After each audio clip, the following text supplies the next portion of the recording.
Olá, pessoal, sejam bem-vindos a mais um episódio do podcast da IFMSA Brasil FAG, Quem Pode. Nessa temporada que se chama A Voz das Especialidades, temos a honra de receber 2 especialistas, um cirurgião do aparelho digestivo e uma oncologista clínica.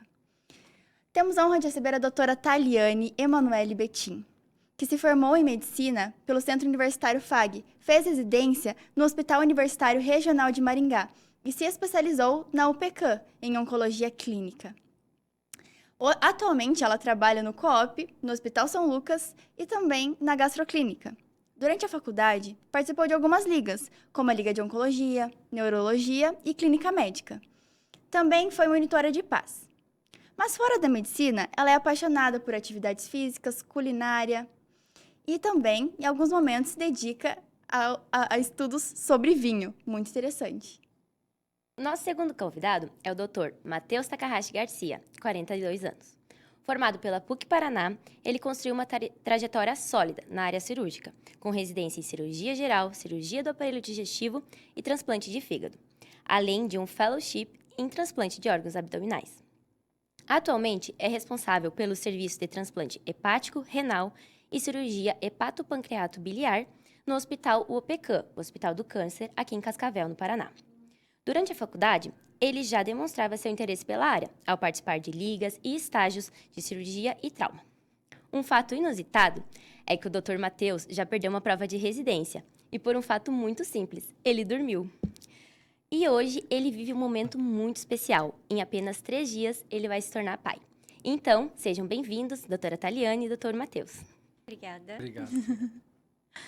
Temos a honra de receber vocês aqui, gente. Eu quero já começar com uma pergunta. O que fez vocês decidirem essa área? O que fez em algum momento na faculdade? Eu quero essa especialidade. Tem algum momento? Vou começar, não tem problema. Bom, eu queria fazer medicina desde que eu me conheço por gente. Então, assim, 3, 4, 5 anos eu já falava que eu ia ser médica. Em relação à medicina, está muito relacionado com o meu avô, que ele teve uma doença neurodegenerativa. Então, eu falava que eu queria ser igual a pessoa que fazia meu avô voltar para casa. Né? Toda vez que ele internava, ele acabava voltando, então eu queria ser do mesmo jeito que aquela pessoa. Em relação à oncologia clínica, também é uma história familiar. Então, meu irmão foi diagnosticado com um tumor ósseo benigno quando ele tinha 10 anos. Óbvio que na época, né, 1900 e bolinha, até chegar o diagnóstico de benignidade, levou um tempo, então foi todo aquele transtorno na família. Isso me fez estudar sobre o assunto. E eu acabei me apaixonando pela área da oncologia clínica. No começo, eu queria ali, pensando em oncologia pediátrica, até na pergunta, né, quando eu iniciei a faculdade, era uma das minhas opções. E no meio do caminho, eu vi que a pediatria não ia dar certo e optei por seguir na oncologia clínica, ficar com as pessoas adultas, que é mais tranquilo para tratar. Sim. Bom, eu também, assim, não me lembro de pensar em outras coisas diferentes, assim, fui mais pro lado da medicina mesmo, né, desde sempre, e acabou acontecendo naturalmente.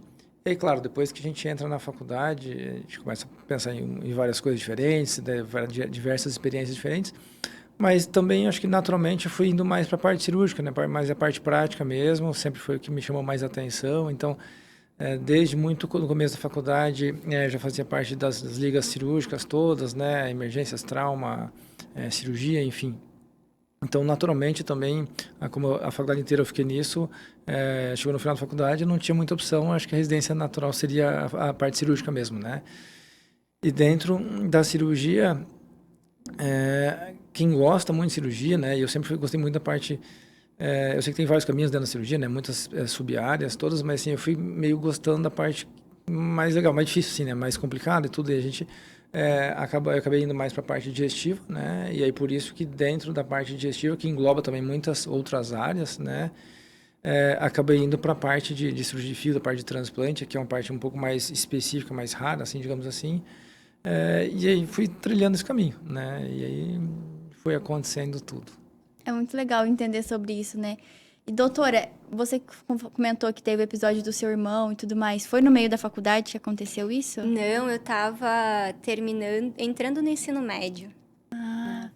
Naquela época, então, bem você já novo. tinha a pretensão, tipo, eu acho que eu gostaria de fazer essa área de oncologia. Isso, porque eu lembro até hoje, né? Um ano antes de eu entrar no ensino médio foi quando a gente fez o diagnóstico dele, né, do tumor, fez a cirurgia, ficou, né, quando veio a biópsia de osteoma osteoide, todo mundo deu aquele alívio, né?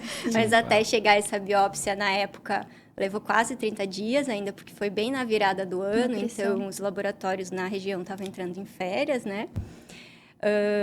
Então foi um pouquinho complicado. E logo no outro ano eu entrei no ensino médio. E dentro da biologia celular, o primeiro trabalho que a professora pediu para a gente fazer era sobre o ciclo celular. Né? Era fazer uma pesquisa sobre o ciclo celular. E lá vai eu fazer a pesquisa sobre o ciclo celular voltado para a oncologia. Né? Era para a gente pegar o tema geral, ciclo celular, e dentro desse tema você especificar uma área. Né? Cada pessoa optou por alguma coisa. E eu lembro que eu falei assim, não, eu vou fazer o ciclo celular dentro da oncologia. Interessante. E foi A gente- assim. a gente vê que essas histórias familiares influenciam, né? Eu também perdi minha avó pro câncer e a partir daí eu falei, eu tinha 10 anos, eu falei, vou ser médica, porque eu queria que minha avó voltasse para casa e ela não voltou, então eu vou fazer as outras pessoas voltarem. E é uma área que eu admiro muito, penso muito também, não descartei.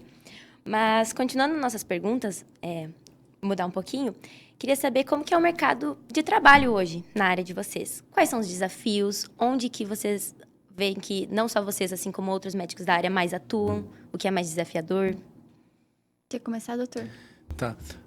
Bom, dentro da cirurgia do aparelho digestivo, né? Então, no geral, como a gente falou, tem muitas áreas de atuação diferentes, né? Claro que hoje em dia, se a gente pensar como um todo, a cirurgia da obesidade, né, é o que está realmente em alta, até porque a obesidade aumentou muito no mundo inteiro, né? Então, assim, naturalmente, tem muito trabalho para todo mundo e tem se aprofundado cada vez mais em todos os tipos de tratamento, e não só cirúrgico, né, na verdade, né? O tratamento clínico também tem aumentado bastante, né?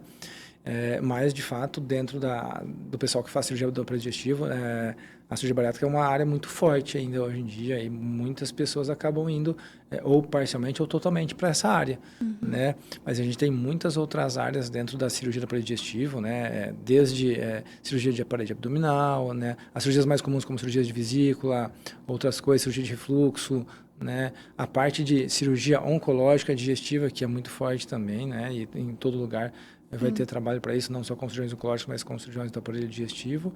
E algumas, como eu falei, sub-áreas mais específicas ainda, como é a parte que eu faço, que é a parte de pancreato biliar, né, e transplantes, que é um pouco mais direcionado assim. E o mercado é muito grande para todas, né? Na minha parte em específico, é um pouco mais restrito, porque são muito poucas pessoas que fazem isso, são muito poucos centros que fazem esse tipo de cirurgia. A gente tem no Paraná em específico, porque a gente é um estado muito forte no transplante, né? Então, naturalmente, aqui tem mais serviços que proporcionalmente que outros estados, mas imagina, tem estados no Brasil que não tem ninguém que faz isso ainda, né? Para ter uma ideia da especificidade que é essa área. Então, ainda tem muito trabalho para quem quer fazer isso, né? Mas a única coisa é que é um caminho longo. A gente vai discutir sobre isso. Exatamente. Então, quem quer chegar lá vai ter um pouco de trabalho no começo todo, assim. Mas o mercado, assim, no geral, é bom para todo mundo e tem muita oportunidade em todas as áreas e sub-áreas dentro da cirurgia. Acho que é sobre isso, acho que é sobre ser especialista em algo, né? Quanto mais especialista, menos pessoas tem nessa área, né? Hoje tem muita gente de tudo, né? Então, Sim. é uma forma de você se diferenciar e cada vez mais o conhecimento, como tudo, né? Desde o começo da medicina, cada vez mais o conhecimento fica diferente, fica grande, e não dá para você saber tudo de tudo, fazer tudo de tudo, né? Não tem como. Exatamente. Então, naturalmente, você precisa começar a se diferenciar, se focar em alguma coisa específica, porque você não consegue fazer tudo. E afunilando, né? Exatamente. Exatamente. Isso, e um exemplo bem prático é dentro da oncologia clínica, né? Você ser hoje em dia oncologista generalista, né, um oncoclínico que trata todas as doenças, todas as neoplasias, é muito difícil para você seguir atualizado. Sim. Porque a gente tem aí trabalhos, novos protocolos sendo aprovados semanalmente, a cada 15 dias, e as coisas vão mudando numa rapidez que você precisa ter tempo para acompanhar tudo. Então, você focar numa área, nas regiões mais periféricas, né, as regiões mais interioranas, a gente não tem essa divisão em sub-áreas dentro da oncologia, né? Então, o oncologista clínico, ele trata todas as neoplasias. Mas se a gente pegar regiões, grandes centros, São Paulo, Rio de Janeiro, vocês vão ver que vai estar já subdividido. Ah, eu só trato tumor torácico, eu só trato trato gastrointestinal, eu só trato tumor de mama, eu só trato tumor ginecológico feminino, eu só trato tumor urológico. Então, existe essa subdivisão. Ou então, assim, eu só faço oncogenética. Eu só faço trabalho com a oncogenética e pesquisas de síndrome hereditárias associadas à neoplasia, tá? Então, existe essa possibilidade também. Isso nos grandes centros. Aqui na região de Cascavel, por exemplo, até mesmo no Paraná, acho que nem Curitiba ainda tem já essa subdivisão. Talvez alguns serviços direcionem um pouquinho mais alguns oncologistas para certas áreas, mas você ter essa área específica de eu sou referência nisso, eu sou referência naquilo, a gente ainda não tem. Né? Então, isso é mais focado nas regiões, nos dois grandes centros, São Paulo e Rio de Janeiro. Né? Interessante. A gente vê, às vezes, até, por exemplo, onde você trabalha no COP, né? Que é um grande centro onde tem vários oncologistas, né? Sim. E acabam que, às vezes, tem algumas preferências, né? Tal especialidade, tal vai para tal doutor, né? E vocês acabam fazendo essa divisão para facilitar para todo mundo, né? Isso. É que cada um vai ter maior afinidade com determinados tipos de tumores. Não adianta. Tem aqueles tumores que você gosta mais de estudar, de ir atrás, de tratar o efeito adverso daquele tratamento, né? As complicações, por exemplo, pós-operatórias e fazer todo o acompanhamento. E tem aqueles que você fala assim, não, ok, vou tratar porque apareceu. Sim. Né? Normal, faz parte. Sim, claro.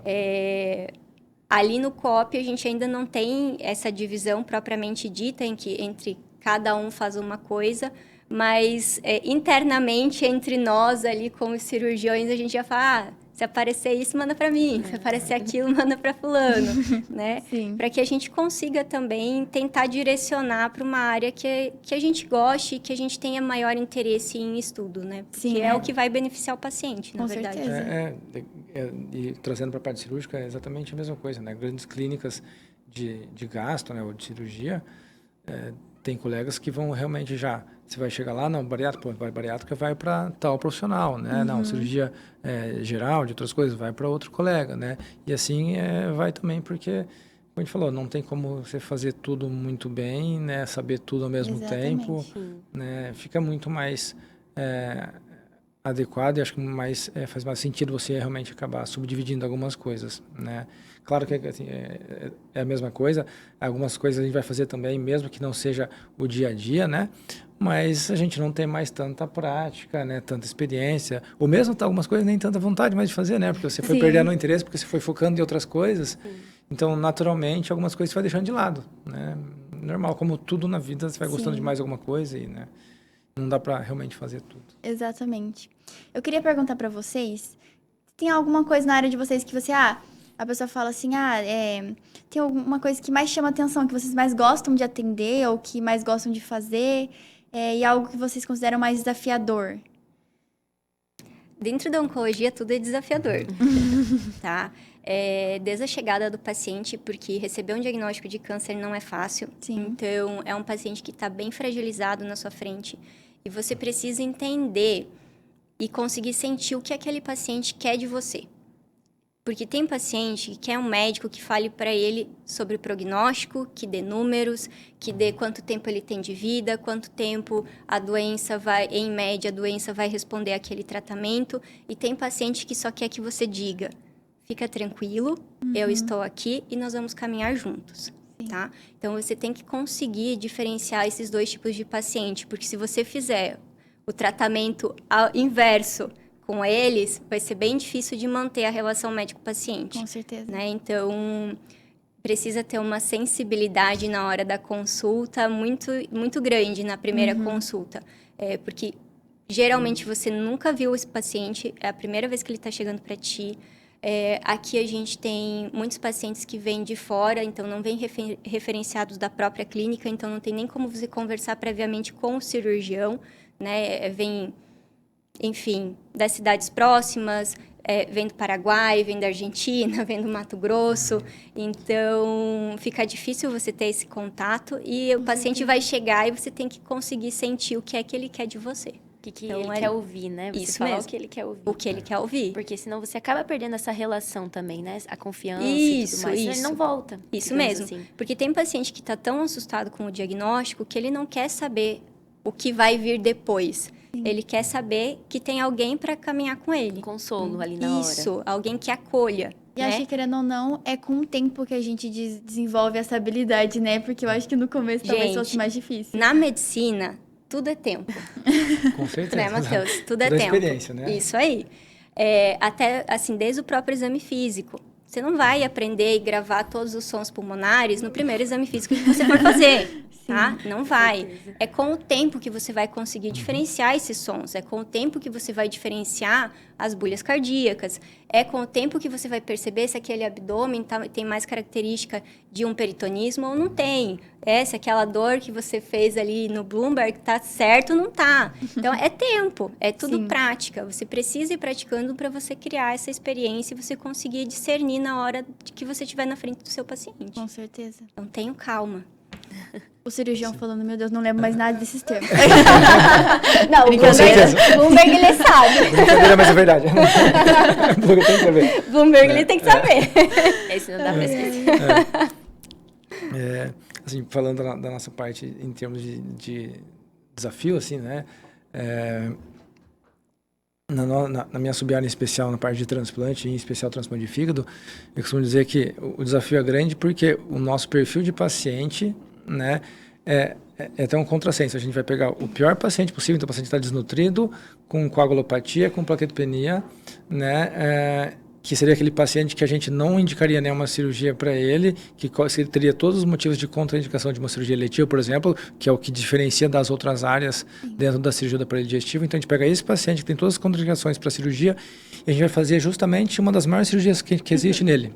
Né? Então, isso aqui é um desafio muito grande, porque envolve muita técnica, muito trabalho multidisciplinar, né? A gente não faz sozinho isso, né? A gente precisa que toda a equipe esteja alinhada, que o anestesista esteja atento, que toda a equipe de enfermagem dentro da sala de cirurgia, envolve muita gente para fazer uma cirurgia dessa, né? Então, o desafio é esse, é um paciente muito crítico, muito ruim, para fazer uma das maiores cirurgias que existe, né? E é uma cirurgia que é tão desafiadora que ela é muito nova. Se a gente começa a estudar a história da medicina, a história da cirurgia, a gente vai ver que o transplante não tem 50 anos, tá, de desenvolvimento. Se a gente pensar com outras cirurgias, é uma cirurgia extremamente nova, né, então, assim, ainda está em desenvolvimento, entendeu? Então, é isso, é um desafio de fazer uma cirurgia muito grande, que é muito nova, né, e basicamente isso, né? É trocar uma peça, né, do corpo, entendeu? Com ele lá, vivo, tranquilo, e que ele se mantenha daquela forma, né? Então, é um desafio isso. Mas a coisa muito legal é porque, assim, é um grande motivo, porque é um paciente que, por estar muito crítico, é um paciente que, na quase totalidade das vezes, ele não teria 6 meses de vida, tá? Ou 1 ano de vida, com certeza absoluta, entendeu? E você vai ver que ele sai depois conversando, muito tempo depois você vai ver que ele nem parece que fez nada, entendeu? Então, Era a única esperança dele, né, naquele Exato, momento. com certeza. Então, isso que é muito legal, mas de fato é um desafio grande pela complexidade mesmo, assim, né? Sim, eu imagino. E agora temos o transplante renal, né, que é mais recente ainda aqui em Cascavel. Exato, né? O transplante de rim, então, é uma cirurgia mais recente para o nosso serviço, né, que foi agregada ao nosso serviço. É uma cirurgia um pouco mais rápida, não vou dizer muito menos complexa, mas é um pouco menos complexa, porque não tem aquele risco iminente de morte durante a cirurgia, essas coisas todas, né? Então, o paciente, inclusive, se o órgão, por exemplo, não funciona, ele consegue voltar para uma diálise, né? O fígado, se você colocou, não funcionou, o paciente não tem chance nenhuma de sobreviver, né? Então, essas são algumas diferenças. Mas é um serviço que também exige trabalho fora de horário, trabalho em equipe multidisciplinar, né? Muita gente envolvida também para que consiga fazer um bom trabalho e que tenha sucesso, né? Já que o doutor tocou nesse papo, vamos falar sobre o dia a dia de vocês?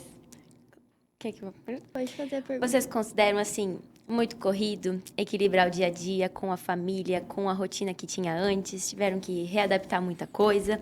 Antes a gente estava conversando, né, com o doutor, ele falou que tá bem corrido, que agora, quando vier o filho, vai ser Já vai estar preparado, né, para essa rotina sem dormir? Sim, sem dormir já estou acostumado. Já é alguma coisa. Quer Tá. começar?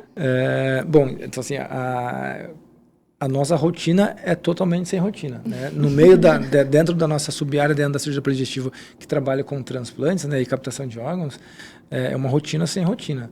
Nós temos as atividades diárias, né, que são eletivas, que a gente se programa, que tem horário, mas mesmo essas atividades com horário, tem dia que não tem horário, entendeu? Então, tem dia que a gente programou para começar uma cirurgia 7h30, agendada, que no meio da madrugada surgiu outra cirurgia para fazer, né? Uma captação, um transplante, enfim. Aí aquela cirurgia que vai ser 7h30 não vai ser mais 7h30, vai ser na hora do almoço e assim por diante. Então, é uma rotina realmente muito sem rotina, tá? Mas dá para, claro, né? Quando você tem, como você tem uma equipe boa junto contigo, né? Você consegue dividir as coisas, responsabilidades e tudo isso aí, você dá sim para adaptar algumas coisas, ter um pouco de conciliação com atividades de família, né? Mesmo que poucas às vezes, né? É verdade, às vezes a gente fica numa rotina um pouquinho mais puxada aqui, você acaba não conseguindo fazer muitas coisas, mas sempre dá um jeitinho. Mas de fato, se a gente comparar com rotinas de outras áreas, você pode ter uma diferença, entendeu? É um pouco mais bagunçado, digamos assim. Sim. Tá? Mas tá tudo certo. Na oncologia clínica, a gente consegue ter um pouquinho mais de rotina, né? Porque, querendo ou não, é consultório, né? São consultas ambulatoriais. Óbvio que sempre terão pacientes internados, que você vai precisar ter aquele momento de passar visita, ver como o paciente está, enfim, prescrever, acompanhar esses internamentos. Mas é um pouco mais fácil ter uma rotina. O único problema é quando você resolve fazer 1001 coisas ao mesmo tempo, né? Então, a minha rotina, por exemplo, é um pouco mais corrida, porque eu trabalho em vários lugares, então eu não estou só no COP, eu estou no COP, na gastroclínica, eu estou com consultório no São Lucas, né? Quando tem avaliação de paciente internado no São Lucas, os meninos mandam para mim, então eu tenho que colocar essas avaliações na minha rotina. Eu faço aula de línguas, né, estrangeiras, então eu faço inglês, eu faço espanhol, estou fazendo mestrado, então acaba sendo corrido, né? Querendo ou não, 2 vezes, né, 2 dias da semana eu dedico ao mestrado à noite, tanto que se a gravação fosse amanhã eu não conseguiria vir, né? Então fica um pouco corrido, né? Mas a gente sempre consegue ali alguns momentos para estar em família, conversar com os pais, viajar com a família, né? E ter esse momento familiar que é importante para a gente também, né? É importante, você trabalhar, atender bem seus pacientes, estar ali quando eles precisam, mas é muito importante você cuidar de si também, né? Então, você ter aquele momento de olhar para você, olhar para sua família e não querer colocar o tempo inteiro o paciente em primeiro lugar, porque se você não cuidar de você, não tem como você cuidar do paciente. Com certeza. Precisa se cuidar, Isso. né? E precisa ter uma rede de apoio também para ser cuidado quando é necessário, né? Doutor, deixa eu perguntar. A equipe do senhor é fixa ou muda e é quem está ali na escala da hora? É fixa. É fixa? É fixa, os colegas que fazem parte da equipe, né? Algumas vezes nós fazemos algum revezamento, por exemplo, em quais que vão para cada cirurgia ou algumas atividades, né? Como eu falei, como sai muito da rotina, por exemplo, então, a gente divide, por exemplo, visita aos pacientes internados, como a gente também tem os pacientes internados. Então, por exemplo, cada dia da semana vai passar um, tá? Mas aí, naquele dia que eu passaria visita, como eu falei, surgiu uma emergência, tá? Aí a gente vai falar com outro colega que não estaria na emergência, então você passa a minha visita e eu vou para a cirurgia, ou vice-versa, entendeu? Então, por isso que você precisa de uma equipe realmente muito empenhada e dedicada, porque sempre vai ter que alguém fazer alguma ajuda para o outro, para que você consiga fazer as suas coisas, para que você consiga se dedicar um pouco também para a família ou para si mesmo, enfim, para que consiga levar isso por muito tempo. Porque, claro, se a gente também se esgota muito com isso, é isso aí, você não consegue levar adiante por muito tempo isso, né? Nossa profissão, de maneira geral, a medicina já é muito estressante, né? Então, a gente tem que conseguir controlar isso ou levar isso de uma maneira que você não se acabe, né? Exato, você precisa conseguir levar de maneira boa. Vocês sentem que tem uma diferença de quando vocês iniciaram para agora, que talvez fosse mais corrido ou que fosse mais tranquilo? Quando vocês se especializaram e começaram a realmente agir na área? Para mim, hoje é muito mais corrido. Porque para o oncologista clínico, o início de carreira é difícil, eu ainda me considero início de carreira, tá? Segundo o Dr. Márcio, até 10 anos é início de carreira na oncologia clínica. Então, eu tô 25, tô há 4 anos formada, tô no começo, né? Então, os primeiros 2 anos eram bem mais tranquilos, a minha rotina. Eu chegava no consultório, tinham pacientes pontuais, em dias pontuais. Hoje eu chego no consultório, tem dia que eu não tenho horário para almoço, né? Então, as coisas vão acontecendo. E dentro da oncologia, geralmente, a sua rotina, principalmente para quem inicia num serviço onde atendimento é convênio particular, que não tem um serviço, por exemplo, SUS, que você que não tem uma agenda pronta para você chegar e atender, que você precisa construir a sua agenda. No começo, ela é mais tranquila. Dá um desânimo, é normal, né? Porque, querendo ou não, você estudou ali 11 anos para chegar onde você chegou, e daí você entra no consultório, olha para a agenda e pensa assim, nossa, por que eu vim parar aqui? Nem sempre a tranquilidade é boa, né? Isso. Tipo, por que eu vim parar aqui? Sim. Mas com o tempo as coisas melhoram, porque você precisa fazer o seu nome na cidade onde você está trabalhando, você precisa se apresentar para os cirurgiões que vão te encaminhar os pacientes, porque na oncologia clínica o paciente não chega em você por você. Ele chega em você porque alguém encaminhou para você, porque alguém te indicou. Verdade. Ou foi o seu paciente que indicou você para o amigo, ou é o cirurgião que operou, que encaminhou o paciente para você. Então, é muito difícil um paciente chegar e procurar... hoje é um pouco mais fácil, sim, mas no começo é difícil o paciente chegar e procurar, eu quero a doutora Taliane, porque eu quero a doutora Taliane, entendeu? Não, ele vem encaminhado de algum lugar, né? Ou, por exemplo, hoje eu tenho pacientes que me indicam para novos pacientes. Então, chega lá no consultório, não, você é médica de fulano de tal. Quando eu contei que eu estava assim, pediu para eu vir aqui contigo, né? Então, as coisas vão melhorando. E junto com a melhora na sua agenda, vem um aumento de correria, né? Mas é algo tranquilo para você lidar, assim. Você fica contente com a evolução do seu trabalho e é gratificante você ver no fim do dia que você está cansado, mas ao mesmo tempo que você está fazendo aquilo que você gosta. Com certeza. Eu acho que também na medicina é muito isso. Correria não é sinônimo de algo ruim, né? Mas talvez algo bom, né? E com isso tudo, que você falou no início ali, difícil e tudo, já teve algum caso, algum momento pensou assim, nossa, por que eu escolhi isso? Refletiu? Ou algo que você viu e falou assim, não, eu tô no lugar certo. Esse caso aqui me fez mostrar que eu escolhi certo. De refletir de por que eu tô aqui e de pensar por que eu não fiz outra coisa, de algum caso de paciente, não. Tá? No começo da minha formação de consultório, pensei várias vezes por que eu escolhi a oncologia clínica, por que eu não fui para uma especialidade que fosse mais fácil o começo, né? Porque a gente é imediatista. Né? A gente quer as coisas tudo para hoje, né? A gente não quer esperar para colher, a gente quer plantar e já colher ao mesmo tempo. Sim. E não é assim, né? Dentro da oncologia clínica, você tem um caminho que você precisa percorrer para mudar. Em relação a... que bom que eu estou feliz por estar fazendo isso. Toda vez que um paciente meu toca aquele sino no COP, eu penso, que bom que eu tô aqui. A gratificação. Tá, o resultado do trabalho tá ali, né, na sua frente. Aquela pessoa indo para casa deve ser nossa, uma grande conquista. Esse mês de setembro, assim, foram vários pacientes meus tocando aquele sino, então foi um mês muito gratificante, assim, para mim. Foi bem animador ver que a gente consegue fazer a diferença na vida dessas pessoas. Com certeza. Né?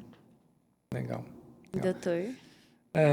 Falando em termos de ficar mais corrido, né? Se no começo ou na residência ou mais para frente, assim, primeiro que são 10 anos para considerar no começo. 11, né? 11 anos, eu tô terminando a fase inicial, terminando o início de carreira. Tá? Segundo Márcio, né? Então, eu não sei de onde que ele tirou essa informação, mas tudo bem. Se tiver certo, eu terminei a residência de transplante de fígado, né, em 2014, né? E depois fiz mais o fellow de transplante. Tava então, na faculdade. faculdade ou menos ainda, isso. ele tá terminando a residência Então de tá mais ou fígado. menos isso. E assim, talvez, eu não sei, depende muito da área mesmo, até dentro da própria cirurgia, mas talvez por ser uma parte mais prática mesmo, né, a cirurgia, então você geralmente, ainda mais em algumas áreas, você precisa de muita experiência, né, muito prática mesmo, então acaba se focando muito nisso. Então eu lembro que, por exemplo, desde o começo, e isso foi realmente foi um ano muito difícil da minha vida, foi o ano da residência de transplante de fígado, né, que foi um ano assim que eu quase não dormia. É até engraçado falar agora, porque hoje, se acontecesse comigo, acho que eu não conseguiria mais sobreviver, mas na época da residência de transplante de fígado, para ter uma ideia, assim, a gente dormia tão pouco que, assim, imunidade baixa, eu tive zoster nesse ano. Caraca. Tá, assim, que eu tive que ficar afastado uns 15 dias, eu acho que para tratar isso aí tudo. E eu voltava, cada 2 dias ligar pro infecto. Posso voltar já? Não, fica aí, Matheus, fica aí. Aí até terminar todo o tratamento, né? Já aconteceu de eu, por exemplo, fazer tanta cirurgia de captação de órgãos de madrugada e menos no transplante, cada cirurgia são muitas horas e você não vai percebendo, você vai só fazendo uma coisa atrás da outra, não percebendo. E aí depois, na época estava na residência, né? O chefe falou assim, Matheus, você pode ir para o ambulatório então? Eu falei, claro que posso, professor.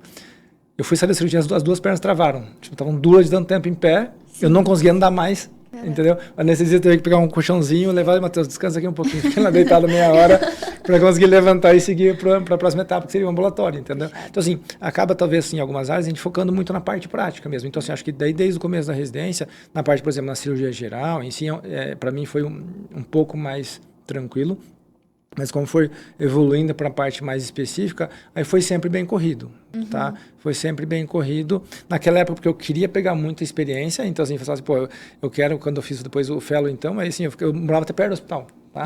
Para poder toda hora estar pronto à disposição, para poder ir em todas as cirurgias, em todas as captações de órgãos, em tudo. Porque eu queria muito aquela experiência para que eu conseguisse me alavancar nisso, conseguisse pegar bastante experiência mesmo, né? Que eu sei que isso leva muitos anos nessa área em especial, né?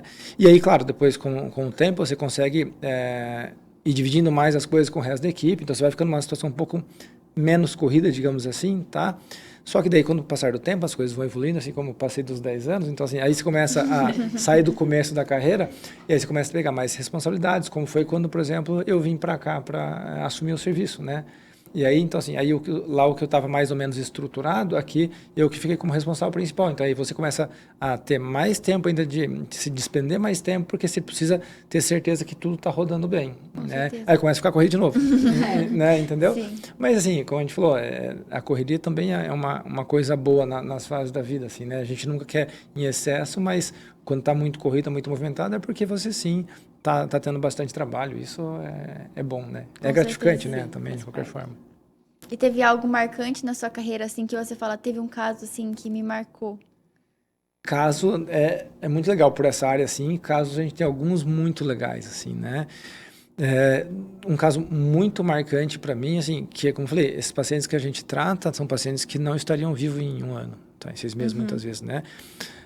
A primeira paciente que eu transplantei quando cheguei aqui, em Cascavel, e eu lembro muito bem disso, porque, imagina, eu estava num serviço que eu não era o chefe, então eu estava lá com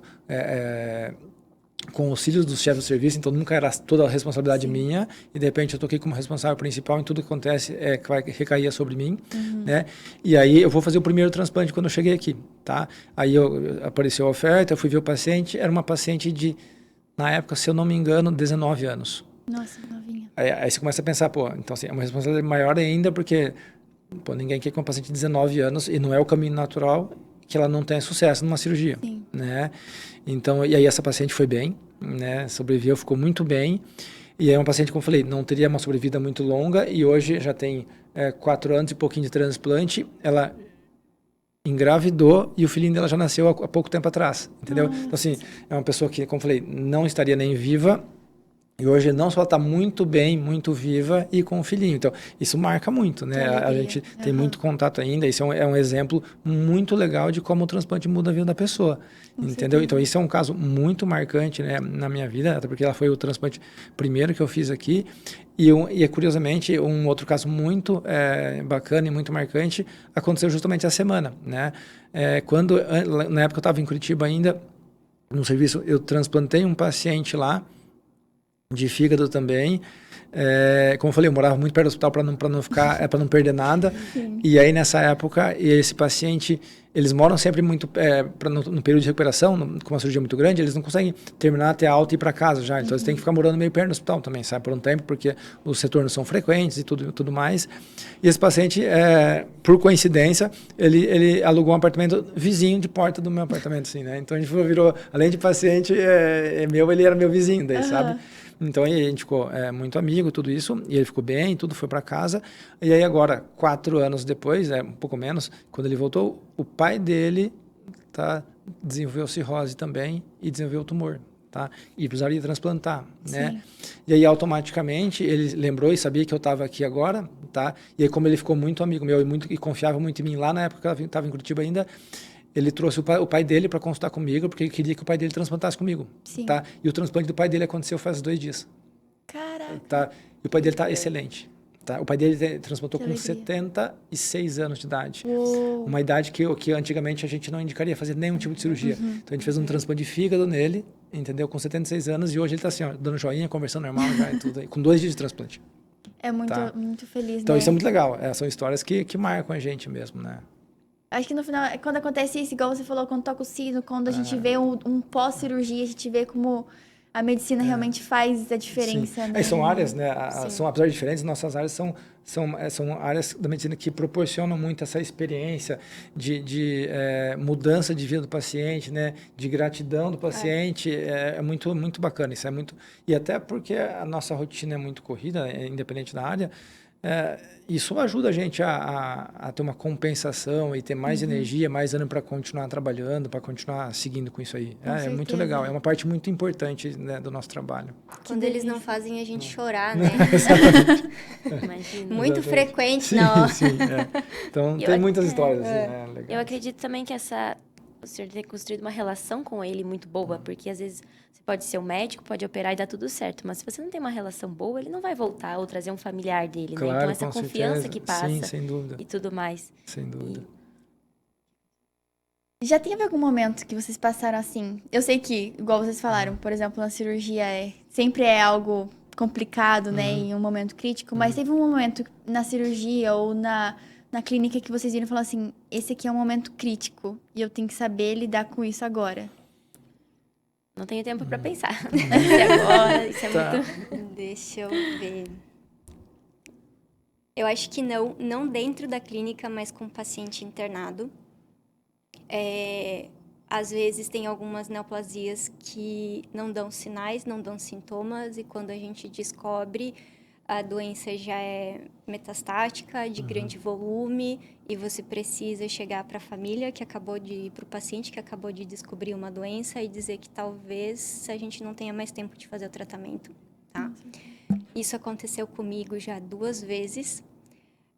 Uma eu ainda tive tempo de tentar, né? Não deu tempo de liberar o tratamento, né? Porque a gente tem esse problema quando a gente está dentro de um serviço que atende por convênio, né? Então, você não consegue fazer a medicação naquele momento, você tem que pedir para o convênio tem 10 dias úteis para liberar esse tratamento, e daí para você fazer para esse paciente, quando não tem aqueles convênios que tem lugares certos para fazer infusão de quimioterapia, então, às vezes, o paciente, por exemplo, a última paciente que aconteceu comigo, super jovem, 28 anos, câncer de mama metastático, com crise visceral por hepática, né? Insuficiência hepática por causa da lesão neoplásica metastática.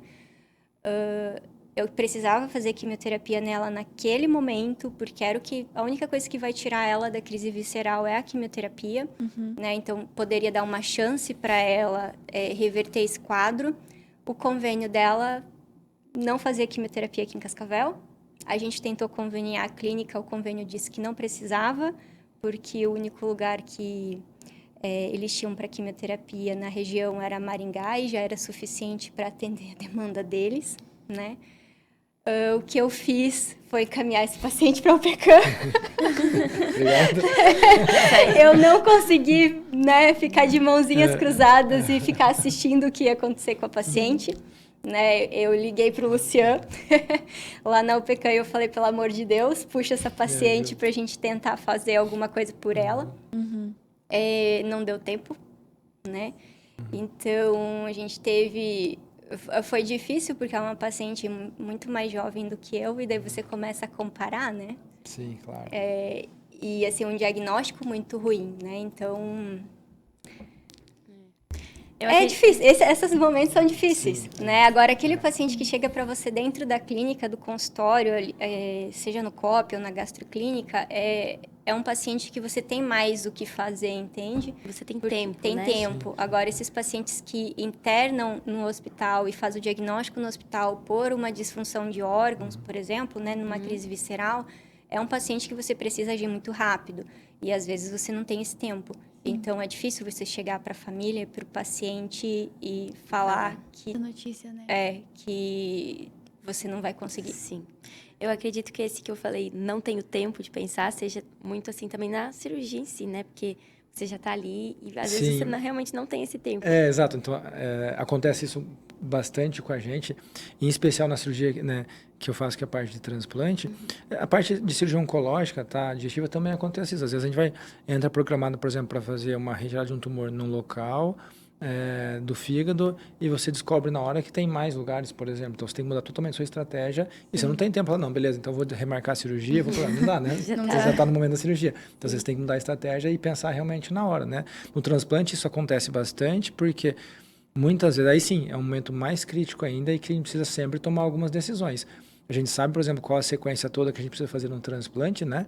Só que tudo isso muitas vezes acontece diferente. Então, você vai fazer, por exemplo, o implante de uma artéria do fígado, que é uma parte importante dela. Você chega na hora, você descobre que o paciente não tem fluxo na artéria própria dele, porque ou ele era etilista crônico no passado, ou ele já fez algum procedimento endovascular que danificou a artéria, então não tem fluxo.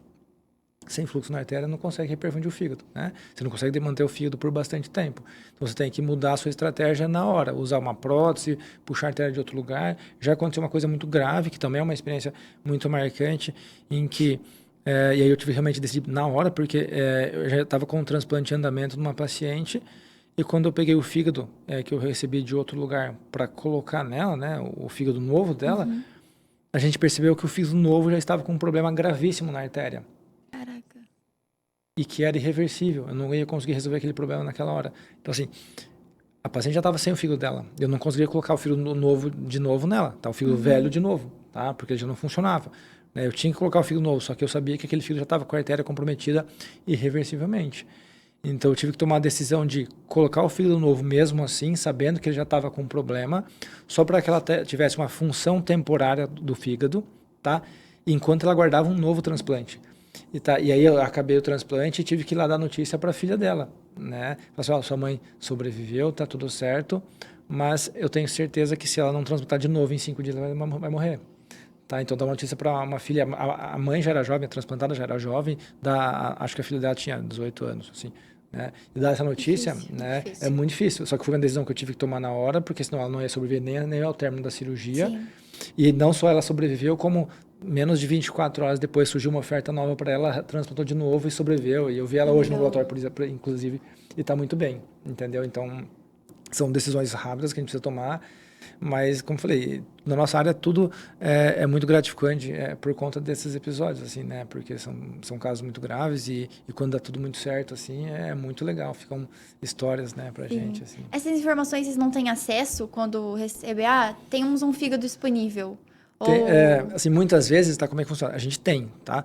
E até no momento da captação do órgão, a gente olha o órgão, vê tudo certinho, mas algumas características, por exemplo, quando o órgão vem de fora, a gente tem em mente o global, digamos assim, tá? Mas não todos os detalhes específicos. Então, por exemplo, a gente tem assim, o paciente tem uma variação anatômica, né? Lembra que você estuda na anatomia, que as artérias, às vezes, nem todo mundo tem igual, né? Então, assim, às vezes já vem sabendo que tem uma variação anatômica. Só que daí, no momento da cirurgia, que você vai ter que planejar onde que você vai fazer, de maneira que você vai fazer para corrigir essa variação e que ele fique tudo bem, né? E aí, algumas vezes, você tem alguma coisa mais grave, como foi esse caso, tá? Que eu relatei, que aí sim, aí não tinha como prever isso aí, tá? Porque não parecia que tinha artéria ruim, no momento que a gente preparou o órgão para realmente implantá-lo, é que a gente viu que isso era um dano irreversível e aí não tinha outra solução. Sim. Entendeu?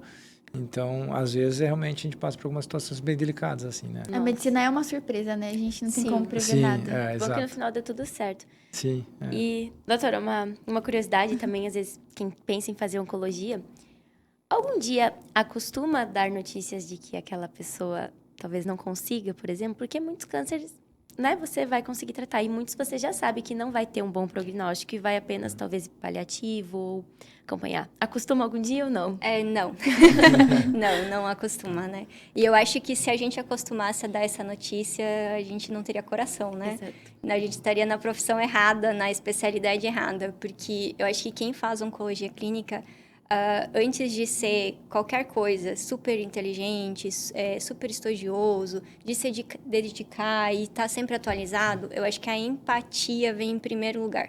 Então, você precisa ter empatia, senão você não vai conseguir se destacar dentro da oncologia clínica, porque você precisa cativar o seu paciente, né? Então, precisa ter essa relação de entender a situação do paciente, diferente de algumas outras especialidades que você pode ser o melhor e tá tudo bem, você não precisa ser tão empático, entende? Sim. Dentro da oncologia precisa. E como o Matheus falou, essa parte de gratidão do paciente por você é muito grande, né? Então, você sai de serviços e os pacientes ainda lembram de você, né? Te marcam no Instagram, te mandam flores, como já aconteceu comigo, né? De levarem flores até minha casa, mesmo depois que eu terminei a residência na UPCAM, então o paciente de lá encaminhar, porque queria saber que sentia saudade do atendimento. Então, tem essa parte é muito, muito importante para a gente e nos deixa muito felizes, né? Mas ninguém acostuma a dar notícia ruim, tá? Mesmo que hoje a gente encare o câncer como uma doença crônica na maioria dos seus casos, né? Mesmo uma doença metastática, eu acho que são poucas neoplasias hoje que a gente sabe que não tem muito o que fazer, né? Pâncreas é uma. Verdade. Né? Pâncreas está ainda parado no passado ali, estacionado, e a gente não tem grandes mudanças para o tratamento da neoplasia de pâncreas. Mas se a gente pegar as principais neoplasias que antigamente a gente tinha óbito, e aí em 6, 12 meses, a gente mudou muito o tratamento, né? O principal exemplo é melanoma, né? Então, melanoma metastático hoje em dia, a gente consegue dar uma qualidade de vida para esse paciente espetacular, né? Seja com medicações de terapia-alvo ou com imunoterapia. E pacientes aí com 5, 6, 7 anos sem evidência de doença, que a gente até se questiona se a gente não vai conseguir, entre aspas, curar o paciente com melanoma metastático, com as medicações, né? Então, é diferente. Né? Então, mesmo encarando como uma doença crônica, não é fácil você dar o diagnóstico de uma doença metastática, porque naquele momento o paciente cai na sua frente. E às vezes ele fala assim, não, mas deve ter alguma coisa, alguém me falou que fez tal coisa, alguém me falou que tomou alguma coisa. Hoje em dia, a principal dificuldade dentro do consultório do oncologista clínico é o Google. Sim. Tá? Hoje em dia, o Google é a principal dificuldade, porque é muito fácil acesso, eles pesquisam tudo no Google. E eles veem muitas notícias de imunoterapia, de novas terapias, de terapia-alvo, e nem sempre aquelas medicações estão indicadas para aquele tratamento, para aquela doença. Então, para eles entenderem que aquilo não está indicado no caso dele, é muito difícil, né? Então, assim, mas por que no meu caso não? Né? Se no caso do fulano, do Beltrano dá, por que em mim não dá? Então, faz umas 3 semanas, até eu recebi uma mensagem de familiar de paciente perguntando, neoplasia de pâncreas, mas e a imunoterapia? Eu não posso usar a imunoterapia para ela, né? Para tratamento do câncer de pâncreas? Não. Né? A gente usa imunoterapia para um monte de coisa, mas não. Né? E eu acho que, para mim, como oncologista, eu acho que o mais difícil não é nem falar sobre o câncer de pâncreas e tratar o câncer de pâncreas, né? Sabendo do prognóstico reservado da doença e das opções que a gente tem limitadas de terapêutica. Para mim, o pior é o glioblastoma. Tumor do sistema nervoso central, para mim, é o que tem de pior. Complicado. Porque a cirurgia, muitas vezes, pode deixar o paciente com déficit, né? Radioterapia vai deixar déficit no paciente. De opções de terapêutica, remodal e progressão, bevacizumab, progrediu. E o paciente, eu acho que ele vai declinando muito mais rápido na sua frente, né? Sim. Né? Então, para mim, hoje em dia, o glioblastoma é uma neoplasia que é mais difícil de tratar e me incomoda de chegar para o paciente e saber o prognóstico dele e tentar amenizar a situação para que ele também não perca a esperança no tratamento, né? Então, Nossa, é a maior dificuldade. Que é muito importante também essa parte do paciente acreditar, né? Talvez Sim. tentar, mesmo sabendo que o prognóstico não é tão bom, quem sabe, se não for ter uma vida tão longa, que tenha essa vida pelo menos com uma alegria, né? Com Isso. algo Hoje em dia, na seguir. oncologia, a gente fala que a gente quer para o paciente uma qualidade de vida. Não só o tempo que a gente vai aumentar essa sobrevida livre de progressão de doença ou, enfim, sobrevida global, né, em termos gerais. Mas a gente quer qualidade de vida para o paciente. Então, não adianta eu fazer um tratamento para o paciente que a toxicidade vai ser maior do que o benefício, né? E, às vezes, a gente acha que o paciente vai tolerar aquela medicação e, no meio do caminho, a gente vê que não. Né? Então, a gente tem que ter consciência de que se não tolerou, está trazendo mais malefício do que benefício, está na hora de você pisar no freio, parar, chegar, conversar com o paciente, conversar com a família e dizer, vamos acompanhar e vamos ver o que vai acontecer. Né? Porque trazer malefícios para o paciente nesse momento é pior do que você seguir o tratamento. E aqui a gente fala bastante nesse sentido de pisar no freio com pacientes de câncer de cabeça e pescoço. Né? Paciente de câncer de cabeça e pescoço com radioterapia associada a químio, eles têm bastante toxicidade. Né? Então, bastante mucosite, ainda mais pacientes mais idosos, né? Então, tem uma fragilidade maior. Mesmo um tratamento que a gente faz aí de quimioterapia semanal, que para a maioria dos pacientes seria extremamente tranquilo para ser realizado, para paciente idoso não mesmo com dose baixa, enfim. E a associação de rádio com químio acaba sendo mais tóxica. Então, nesses pacientes, você tem que iniciar o tratamento e você avalia com focar semana a semana. Então, é um paciente que tem que estar no seu consultório toda semana e não a cada 3 semanas. Né? Para você ver se tem condições de liberar, se não tem, se está na hora de pôr uma sonda nasointeral, ou se você vai programar uma gastrostomia para esse paciente, então você precisa estar atento. E assim... E o emocional, ele é a base de tudo, eu acho também, né? Como o paciente tá, eu acho que tanto na clínica quanto na cirurgia, isso interfere tanto na cicatrização, como o paciente vai reagir ao invasivo, a uma quimioterapia, ao que ele receber de notícia, né? Na oncologia, é muito comum o paciente chegar no início do diagnóstico e você ter um paciente mais depressivo na sua frente. São as fases, tá? Acredito que na cirurgia também, principalmente no transplante, né? Sim. Que eles estão lidando com uma situação mais complicada. Sim. Porque eles sabem o que está acontecendo, Sim, né? Eles sentem, têm né, noção o que tá acontecendo, do que exato. está acontecendo, então eles têm os efeitos colaterais aí da insuficiência hepática, ascite, icterícia, enfim, e afins. Mas, gente, assim... E cada difícil. caso é um... É difícil, mas você precisa estar ali e ajudar, né? Eu acho Ajudar que o também paciente. tem que dosar também, né? Porque eu vejo muito, por exemplo, a área da oncologia é algo muito que você tá sensível àquilo. Então, ao mesmo tempo que você tem que ter a relação médico-paciente, de se pôr no lugar da pessoa, mas não é literalmente se pôr. Porque às vezes a gente começa a se comparar, tipo, igual você falou. Ah, ela era mais nova que eu. Isso. E aí você fica, sabe, às vezes aquilo pode se tornar pesado. Então ao mesmo tempo que você tem que ter a sensibilidade pela pessoa, cuidar também, né? Sim. Sim, isso é muito importante. Você precisa olhar para a pessoa, mas você não pode trazer tudo daquela pessoa para sua Absorver vida, aquilo. entende? Óbvio que sempre dentro da oncologia, principalmente quando a gente perde paciente, a gente compara, principalmente pacientes mais jovens, né? A gente pensa sobre tudo que você já viveu e o que aquele paciente poderia ter vivido. E tem aparecido bastante, né? No Muito, jovem. muito. Eu tenho vários pacientes jovens. No começo da oncologia clínica, eu brincava que eu ia virar oncogeriatra. Porque só vinha paciente para mim acima dos 80 anos, com menos de 80 anos não entrava na minha agenda, mas hoje a maioria tem menos de 30. Exato. E daí não adianta, você compara, por exemplo, né, um paciente com câncer de ovário. com menos de 30 anos, sem filhos, você se coloca no lugar da paciente. Mesmo que você tente manter essa distância, não adianta. Poxa, não vai mais ter filho. Era um desejo da paciente ter filho. Era o maior sonho da vida dela, era ser mãe. Dela, gerado nela, ela não vai conseguir, né? E é difícil porque você precisa ajudar o paciente a passar por isso também, né? Então, você precisa entender essa situação e na oncologia, assim como na cirurgia de transplante hepático, a gente trabalha muito com a multidisciplinaridade. Então, você precisa ter o psicólogo junto com você, você precisa do nutricionista junto com você, exato, sim. né? Você precisa do fisioterapeuta junto contigo. Sim. Então, é uma equipe que está trabalhando para que aquele paciente consiga passar por esse momento da melhor forma possível. Com certeza.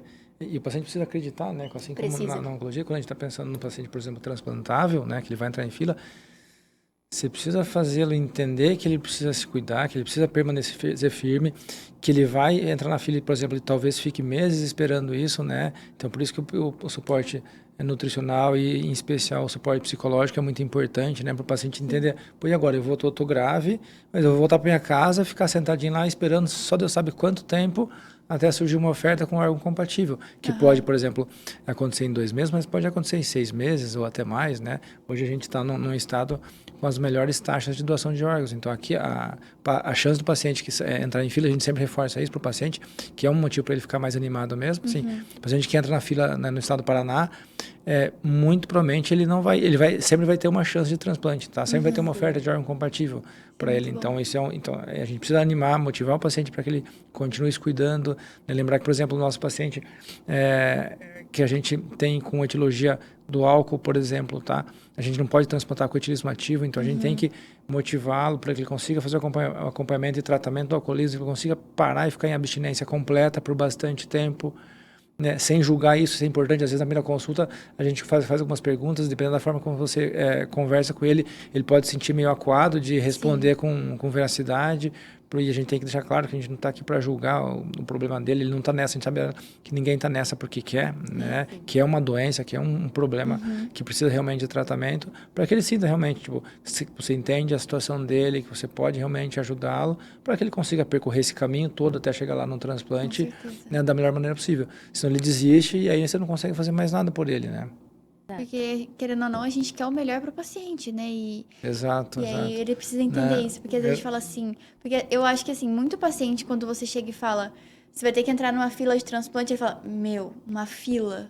Quantas pessoas podem ir na minha frente? Então, a pessoa já recebe isso como um diagnóstico de morte, muitas vezes, né? Exato. Ele não tem ideia de como vai funcionar isso, só sabe que ele tem uma fila, deve ter muita gente, né? Ele só pensa isso. Exato. Né? Então, a gente tem que explicar que a fila hoje é por ordem de gravidade, não por ordem de entrada. Então, porque às vezes o paciente chega já desesperado e quer entrar na tal da fila logo porque ele acha que senão vai ficar para trás, né? Exatamente. A gente tem que acalmar ele, explicar que a fila hoje é por ordem de gravidade, então não importa o tempo que ele vai entrar, ele pode entrar, por exemplo, em último lugar, mas ele pode entrar já direto em primeiro lugar. Tudo depende da gravidade dele, né? Então, aí você explica para ele ficar mais calmo, entender essa situação toda, porque às vezes, por exemplo, a gente tem um dilema que às vezes o transplante salva, mas o transplante tem altíssimo risco comparando com outras cirurgias. Então, o transplante não é para todo mundo, né? O paciente que está numa fase inicial, por exemplo, de cirrose, ele não tem indicação de transplantar já. Então, você explicar para o paciente que, calma que você está grave, você tem cirrose, mas você não precisa de transplante ainda. Às vezes, né, é meio difícil para ele entender isso. E, por que eu não transplanto logo? Então, eu estou bem agora, já descobri que tem um problema mesmo. Se precisa transplantar, né? Por que não faz agora e não daqui 2 anos, por exemplo, entendeu? Então, você tem que explicar tudo para ele como é que funciona tudo isso aí, para que ele entenda e consiga, mesmo sabendo que não, por exemplo, não vai entrar na fila logo, mas que ele continue se cuidando, né? Porque em algum momento isso vai acontecer. Entendeu? Temos um plano B aqui, entendeu? Exato. Vamos tratar com o plano A e qualquer coisa temos aqui. Não, e eu acho que essa questão de fila do transplante no último ano deve ter piorado muito, né? Pra vocês explicarem para exato, sempre tem muita né? coisa, né? Então, assim, claro que o maior clássico de todos, né? Que todo mundo perguntou do Faustão, tudo isso aí, né? Então, assim, tá? O que é engraçado, assim, é importante explicar isso porque, assim, para nós que trabalhamos com transplante, isso não é nenhuma novidade. A gente sabe que isso acontece a todo momento, tá? Como eu falei, essa paciente minha que ficou sem artéria no fígado, né? Ela teve uma oferta em menos de 24 horas. Então foi muito mais rápido que todos esses. Só que assim, ela não é famosa, então ninguém fica sabendo. Sim. Então, e não só ela, vários pacientes meus já tiveram oferta de órgão em menos de 24 horas de entrada na fila. Então, assim, isso acontece mesmo, tá? Só que para quem só ouve falar de um caso especial de famoso, sempre vai ter esse viés, né? Mas é importante. Então, assim, de fato, esse assunto sempre ficou muito ativo nos últimos tempos. Mas, assim, não tem outra forma. No transplante, no geral, na doação de órgão, a conscientização, mesmo que aos pouquinhos, é o melhor caminho. Então, a gente não pode ter preguiça, nem tem que ter paciência, explicar tudo de novo para convencer todo mundo, né? Explicar sobre a importância da doação, explicar que é importante falar para a família, explicar que, tipo, não, por exemplo, às vezes a pessoa fala, não, mas se eu chegar no hospital e falar que sou doador, vão deixar eu morrer. Já ouvi falar de muito isso, entendeu? São absurdos, assim, pra gente que trabalha com isso, realmente é muito absurdo. Então, você tem que parar, ter paciência, explicar para a pessoa, porque às vezes não é maldade nada, às vezes a pessoa que realmente não entende, não tem informação, eles têm que despender do seu tempo e explicar, porque é por um bom motivo, né? Com então, certeza. isso é o mais importante. Então, é um trabalho de formiguinha mesmo, porque, como eu falei, tudo no transplante é muito novo, mas que a gente tem que fazer a nossa parte, mesmo que aos pouquinhos, para que a longo prazo isso vá ficando cada vez melhor, né? Então, para finalizar, doutores, queria saber se vocês têm algum conselho para dar para os estudantes que têm a ideia de seguir a área de vocês e tudo mais. Quiserem falar para a câmera ali? Câmera ali. Bom, na oncologia eu acho que é indiscutível a gente falar sobre dedicação e estudo, porque é uma área que cresce a cada dia, que tem novos estudos a cada dia, novos tratamentos. Agora, com a oncogenética, né? Faz pouco tempo que a oncogenética entrou em ação na oncologia clínica, em evidência, na verdade. Então, é mais uma área para a gente abordar. Então, essa parte do quanto você vai precisar se dedicar à especialidade, eu acho que não precisa nem comentar.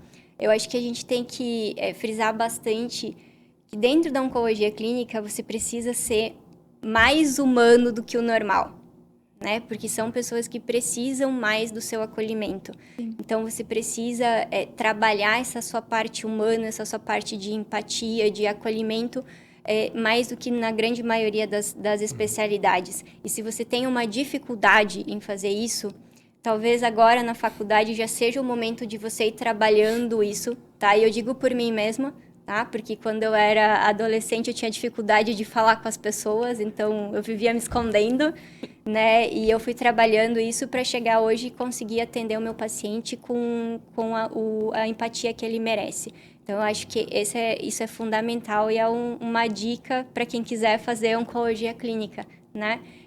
Não seja só o melhor em estudo, né? Em conhecimento, seja o melhor como pessoa também. Sim.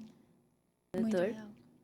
Bom, o meu conselho, então, como cirurgião, é um pouco mais prático, né? Assim, mas, assim, claro que para nós também isso influencia um pouco a questão de estudar bastante, ter bastante empatia com o paciente. Essa relação é um pouco diferente, mas a nossa relação precisa de muito, ainda mais quando a gente vai para algumas áreas específicas como o transplante, nós precisamos inspirar muita confiança nele, porque ele vai fazer um procedimento de altíssima complexidade, né? Com altíssimo risco, inclusive, de óbito.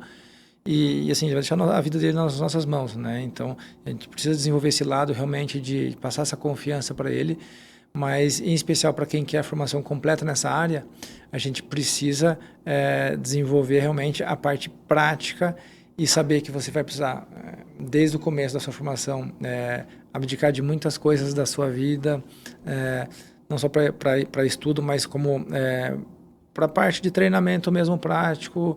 Serão muitas noites sem dormir, muito sem rotina, enfim, como a gente já comentou, né? Mas assim, que tudo vale a pena, tá?